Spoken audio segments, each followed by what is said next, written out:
Hello and welcome back to our Retreat channel's UGC NET Literature Concept Series.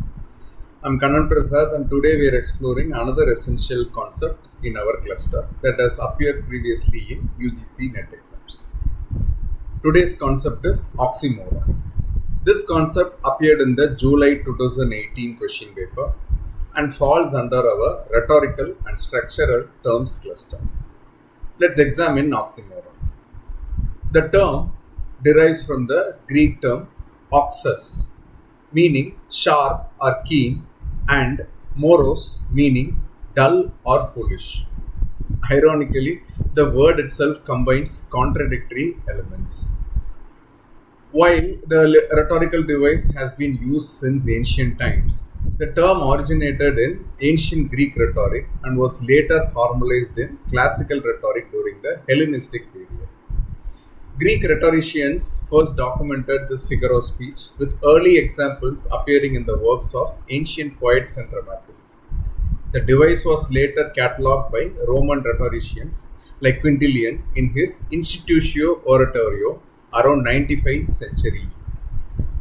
The oxymoron continues to be a powerful literary device used throughout all subsequent literary periods, from medieval literature through modern verse.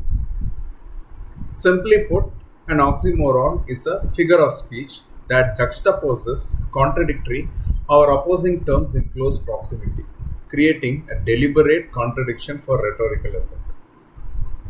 Key features of oxymoron include combination of two contradictory terms that appear to exclude each other, creation of apparent logical impossibilities for rhetorical impact, compression of meaning into a concise, memorable phrase, generation of new insights through the tension between opposing ideas, production of irony, humor, or emotional complexity. For UGC NET, remember that bittersweet was correctly identified as an oxymoron that combines opposites in the July 2018 paper.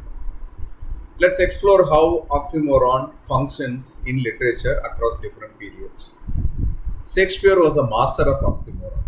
In Romeo and Juliet, Romeo describes love as a feather of lead, bright smoke, cold fire, sick health. The most famous example comes when he declares, "O loving hate, O heavy lightness, serious vanity, misshapen chaos of well-seeming forms." These oxymorons brilliantly capture the conflicting emotions and paradoxical nature of his forbidden love. John Milton employs this device in Paradise Lost with phrases like darkness visible to describe hell, creating a haunting image that defies logical understanding yet conveys profound meaning. In modern literature, Joseph Heller's novel titled Catch-22 has become synonymous with impossible situations, while T.S. Eliot writes of patient, etherized, and restless nights in one-night cheap hotels in the Love Song of J. Alfred Prufrock, using contradictory imagery to convey modern alienation.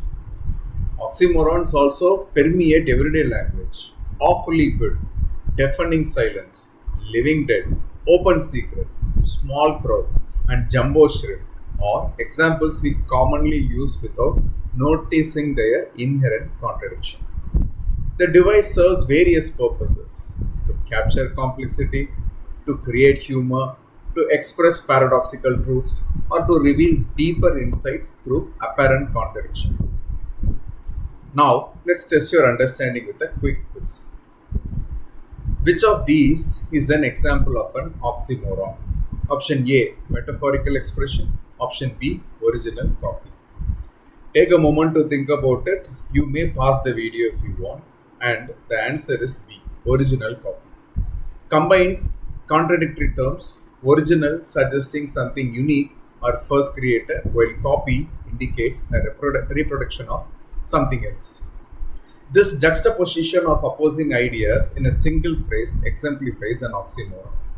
In contrast, metaphorical expression doesn't contain contradictory elements and is therefore not an oxymoron.